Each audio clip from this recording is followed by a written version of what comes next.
and welcome to New England Authors. Every week we have a different episode, and today we're going to be talking about the Pacific and Polynesia. And our guest today is Christina Thompson. Good to meet you, Christina, and I really enjoyed your book. It's an area of the world that I haven't really explored very much. But when I was reading your book, I got out an atlas and looked at everything that was going on in the Pacific. So, welcome to the show. Thank you very much.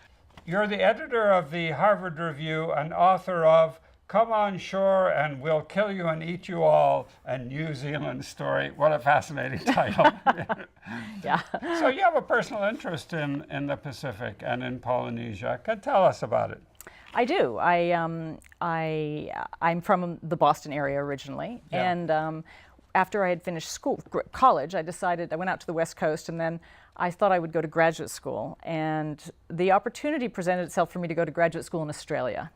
So I did that. I set off for Australia, and then I stayed there for 15 years, and I got a PhD in Australia, and I married a New Zealander. So that was kind of how I got really located in the Pacific. And he was a Maori. He was a Maori. He still is a Maori. He still is a Maori, yeah. And Maori is part of Polynesia, Correct. right? So the Polynesian Triangle is this area which is defined by Hawaii in the north and New Zealand in the southwest and Easter Island in the southeast. So the Maori people of New Zealand are also Polynesian like Hawaiians. Yeah, and I thought it was really fascinating. You said that he could get on a plane and fly 9 hours and talk to people in a language that they understand, fly in a different direction 9 hours and do the same thing. And what struck me is the size of this thing, right? Right. It's bigger than half you said from a satellite you can't see both ends. Well, that's the Pacific as a whole. The Pacific as a whole is more than whole, 12,000 miles across. But the Polynesian Triangle itself is 10 million square miles. Which would be like the size of the United States? Maybe, I don't know. I didn't do that comparison, but it's a really big area. Yeah. Geographically, it's a really large area. And in the whole of the Pacific, you said that, I think there were 20,000 islands, 30,000 islands. It depends on how you count them. Yeah, and most of those will be in the Western Pacific, west of the Polynesian, right, not in the Polynesian Triangle, but to the west, over near, Indonesia is many, many islands. The Philippines is many, many islands. North, around Papua New Guinea, many, many islands. So the island concentration is definitely on the west. And how many islands did the Polynesians inhabit? Well, I don't know. I never did a count, but if you know anything about the Pacific, if you've ever been there, there are certain clusters that will ring a bell. Tahiti, for example, or Samoa, Tonga. So there are a handful of clusters and then Easter Island and Hawaii, the Hawaiian Islands. It's not. It's not nowhere near 20,000, right? It's not like that. It's maybe 8 or 10 sort of major archipelagos. I see. Okay. So you start your book, or near the start of the book, you talk about the European explorers coming. And they had no idea how big this thing was. Right. So tell us now, who were the explorers? How did they react to the Polynesian people when they came? Right. So the European exploration history of Polynesia is long. I mean, it's long in the sense it's several hundred years. Yes. Because you have Magellan making the first Pacific crossing in 1519, 1520, and then you have a long period where Spanish galleons go back and forth, but the southern Pacific, there's not much action. The first contact between Europeans and Polynesians proper is in 1595, and that's Mendanha, who comes from, by now the Spanish and Portuguese are in South America, and so they leave the South America and the west coast of South America and start to move into the Pacific and go across. And then, over the 17th century, you have a bunch of Dutch navigators who wander around, and then you have, in the 18th century, you get British and French and so on. It's very slow.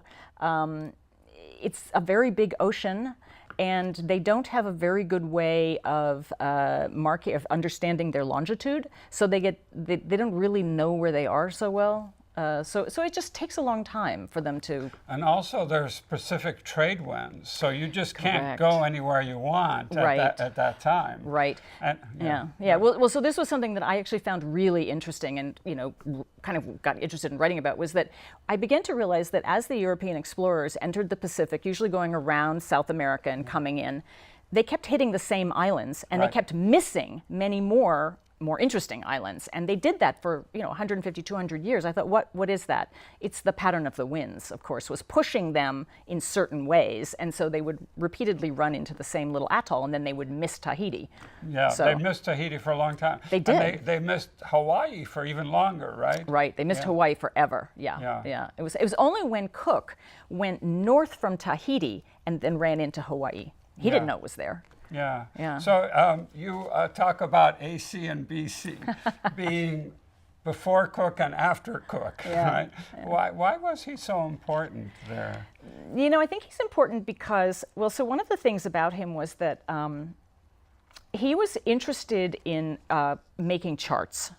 He was very interested in getting locations actually charted correctly. He'd been doing that even before he went into the Pacific. And when he went into the Pacific, his first mission was to go to Tahiti and observe the transit of Venus. It really didn't have anything to do with geography. Right. But he himself was basically a geographically oriented kind of person. So he started paying attention, or he was always paying attention to where things were. And on his second voyage, he really went everywhere. And he visited all the places that other people had been to and had said, well, we think it's here, we think this island is here. And so he went and really marked down on the map where everything was. And by then they had a chronometer, so he could do it. And eventually he was killed. He was. Yeah. So tell me, what was we know how the conquistadors the encounter with the native peoples. Well, how was the encounter between the Europeans and the Polynesians? It was quite often fraught. Yeah. It was often violent. It was not.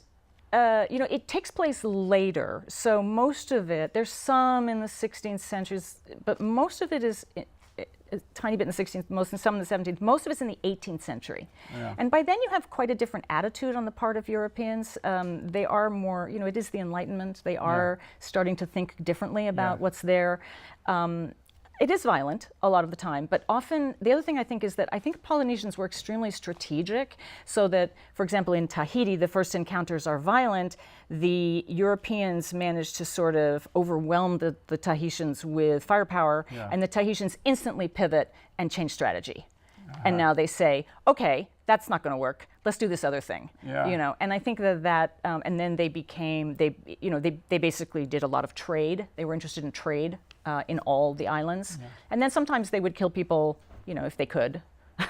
And well, there was a lot of disease. They brought the disease with them. That was the big killer. That was the big killer. And that's really actually unfolds almost another 50 years later or so. I mean, it starts in the 18th century, but it's the 19th century where you start to see these really dramatic population declines in some islands. Not all the islands, but just in some. But it's pretty dramatic in some. So we have the idea of Polynesia sitting back on the beach. What was life like before the Europeans? Well, that's a great question. It was, people spent a lot of their time getting food. That's what I think people do, but there was a lot of social, there was a kind of an elaborate society with lots of ritual behavior, and there were festivals that had to do with certain gods, and people would, process around the islands. I don't really know what it was like, but I don't think it was. I don't think it was hard in the sense that some places were really hard to live in. Although atoll life, I think, is quite hard. Yeah. I don't think atoll life is easy. But in the higher islands, some of the islands of Hawaii, the islands of Tahiti, I think it depends on which island you were on, probably. Samoa. What is an atoll? Can you define it? Yeah.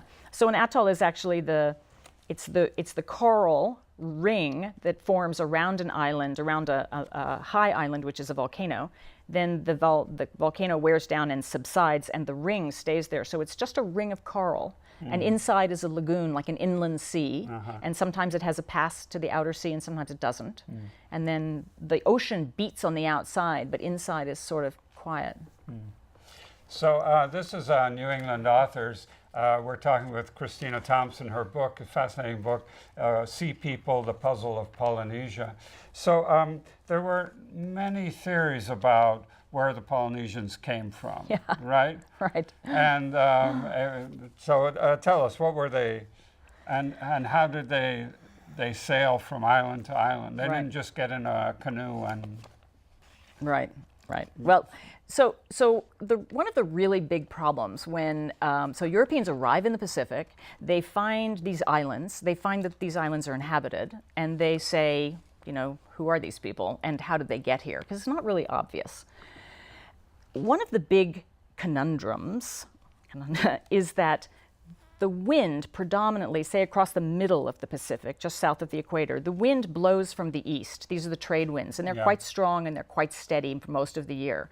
But the Polynesian people, it is quite clear, and it became clear fairly early on and has stayed obvious, they came from the west. So they came into the Pacific against the wind, into the face of the wind. And that seemed really hard to do. That was something Europeans couldn't do.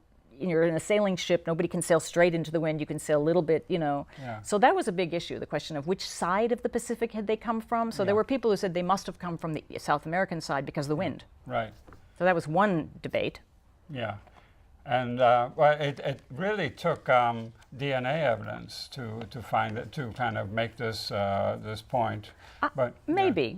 I mean, I think that there is archaeological evidence and there is very strong linguistic evidence that ties them back to the western line. So, but the scientific approach only started around 1920 or so. Just started the sort of anthropological approach. That starts. You really get that. You get that in the 1920s. But you have really strong linguistic evidence, even some in the late 18th century and very much in the mid 19th century, a really strong argument about language connections, language families, which can be traced backward through Indonesia, through the Philippines, all the way to Taiwan.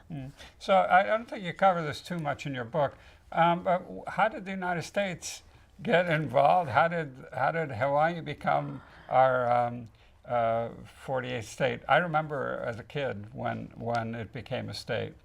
How did that happen? How did the United States get involved? Well, there were a lot of Americans out there in the 19th century. There were people trying to turn Hawaii into a plantation, basically. So there was commercial interest in Hawaii starting in the 19th century, and there was from Americans. From Americans, and there were American missionaries in Hawaii. Whereas, for example, the missionaries in Tahiti and in New Zealand, they came from England.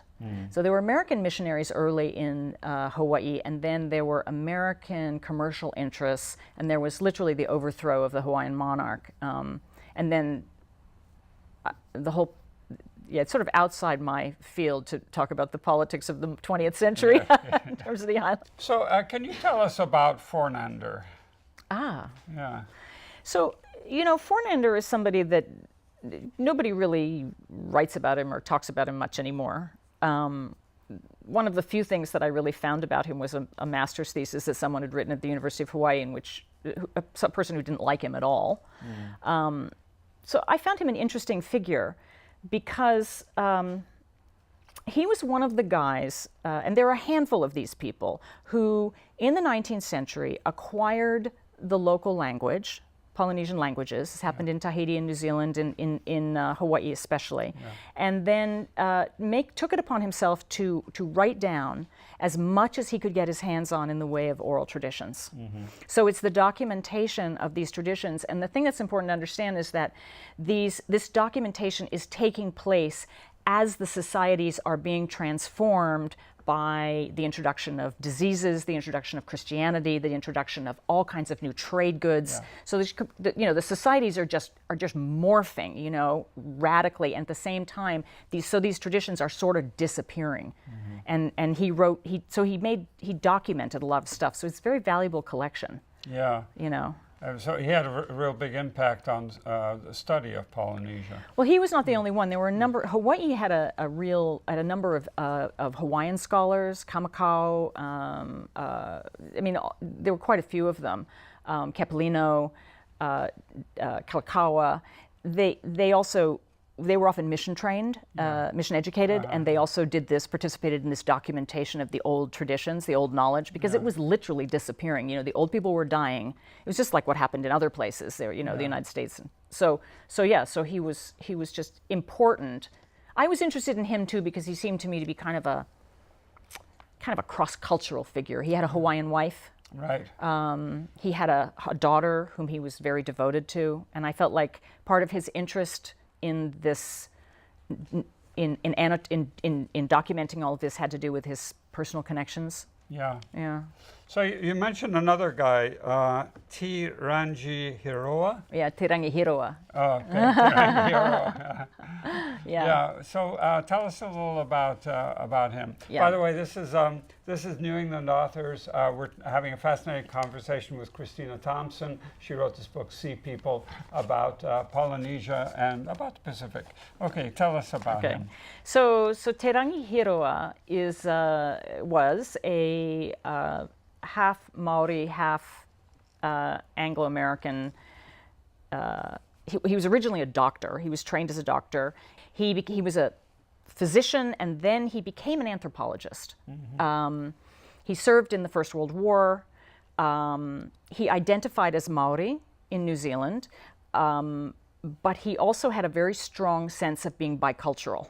And he always often described himself in these interesting ways about what he got from his mother and what he got from his father. Mm-hmm. And I always liked that because he seemed a kind of a deep thinker and a guy with a very interesting body of experience. Mm-hmm. Yeah. I've always been interested in him.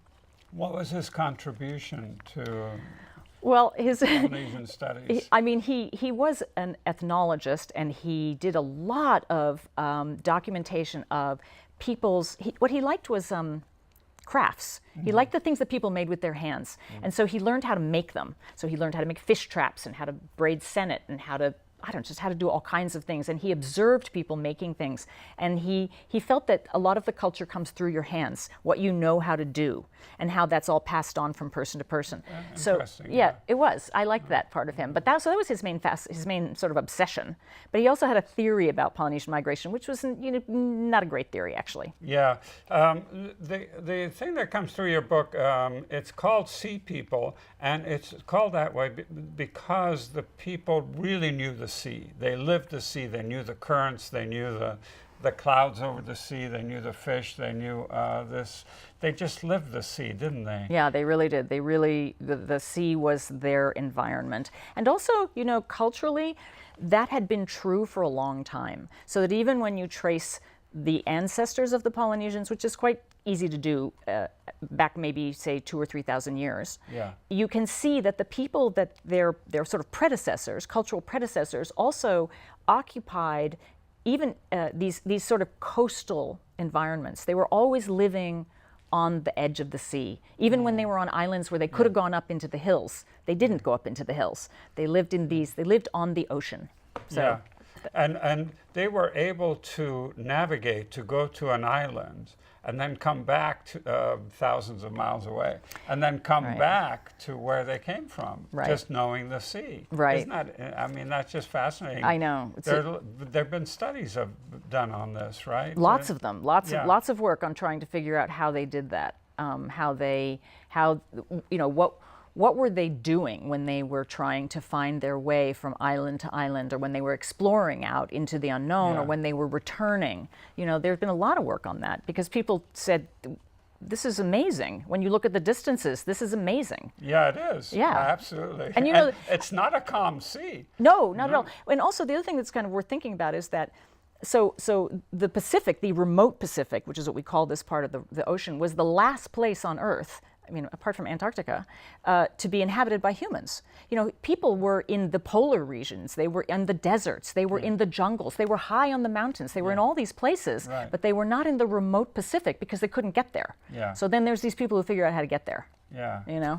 It's amazing. I know. And they had this canoe with the, what do you call it? The Outrigger. The outrigger that made it stable. Yeah, that's considered sort of the key technological invention, which predates the Polynesians. I mean, that's something you find in the Western Pacific. But that was the thing people, you add that to a canoe and all of a sudden you can go on a much rougher body of water. Yeah. So I want to talk about one character that I really, really like. Misguided, but really like Thor Heyerdahl. And he went from Peru. I mean, it's incredibly. What year was this? Do you think it was right after World War 47. II? Right, 47. Yeah, Right. 47. He got into a reed boat with 67 other people. Right. it's balsa wood. The reed one is later, but it was a balsa wood raft. Yeah. Yeah. With I can't remember how many of them there were. Some. And what a courageous thing to do! I mean, this is 1940. There wasn't the navigation systems that we have today, and they survived.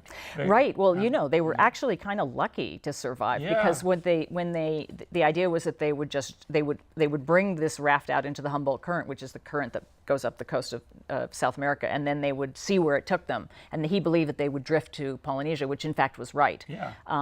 It didn't prove that Polynesians came from South America, which is what he wanted to prove. But that the A wasn't true and B it didn't prove it. But the raft did end up in the Tuamotus. But the Tuamotus, these are these atolls. Yeah. And when you come from the windward side onto the windward side of an atoll, I mean, this is a huge ocean crashing on a big wall of coral. I mean, you get killed, this way very easily. So they did crash. They crashed on an atoll. But they survived. But they survived. Yeah, it's they survived. Incredibly wonderful adventure, mistaken because he wanted to prove that the Polynesians came from South America. But I thought it was just so courageous of them to. I agree. I think that he was magnificent in a lot of ways. And also the other thing was that he managed to get a lot of people behind this project. He managed to raise a lot of money for it. He managed to get help from the U.S.